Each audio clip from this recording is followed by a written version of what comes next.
yung radyo na kahit wala tayong kuryente sa bahay, magagamit pa rin po natin ang radyo na to mga sis. Pwede po itong direkta sa kuryente mga sisi ko mga bossing kung meron po tayong kuryente. At kung wala naman po tayong kuryente o brownout po sa ating lugar, magagamit pa rin po natin ang ating radyo. Dahil pwede po ang ating radyong gamitin sa battery mga sisi ko mga bossing. Highly recommended po talaga ito, lalong-lalo na po sa mga elders natin dyan sa bahay. Sila po talaga yung mas mahilig po talagang makinig ng radyo. Kung ang mga elders natin sa bahay hindi po mahilig manood ng TV, check out po natin ang radyo mga sisi ko mga bossing. Meron po itong antena mga sisi ko mga bossing.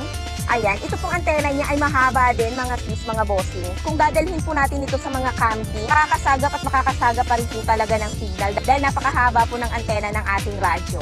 Meron din po itong hawakan mga sisi ko. Ayan, yan po ang kanyang hawakan. Dito naman po sa likod mga sisi ko mga bossing.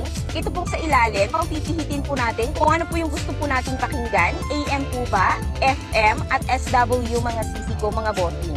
Dito naman po sa itaas, ito po ang sasaksakan ng ating wire. Meron po itong wire mga sisi ko mga bossing pag nag-check out po tayo ng ating radyo.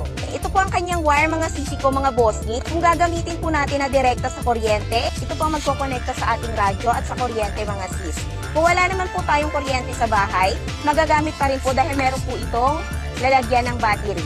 Ayan, bibilhan lang po natin ng battery mga sisi ko mga bossing para hindi po maputol ang pakikinig po natin ng radyo. Highly recommended po talaga ang radyo na to mga sis.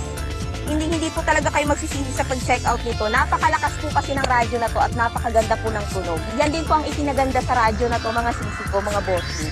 Dito naman po tayo sa gilid. Ito po sa ilalim niya. Ito po ang kanyang on and off at ito na rin po ang kanyang volume. Ito naman po sa ibabaw, dito po natin pipihitin kung gusto po nating ilipat ang istasyon na pinakikinggan po natin. At ang istasyon mga sisi ko mga bossing, ayan, nandito po sa harap. Yan po ang mga istasyon ng ating radyo mga sis. Highly recommended po talaga sa mga wala pong TV dyan sa bahay, walang kuryente, sa mga hindi po nakakabalita, sa mga balita kung ano po yung nangyayari sa paligid natin. Mag-check out po tayo ng radyo na to dahil napaka-useful po talaga. Hindi po talaga kayo magsisisi sa radyo na to, napaka-worth it mga sisi ko mga bossing. Napakamura lang nito mga sis. Nasa yellow basket lang po natin yan. Click yellow basket lang po sa baba at i-check out nyo na po yan.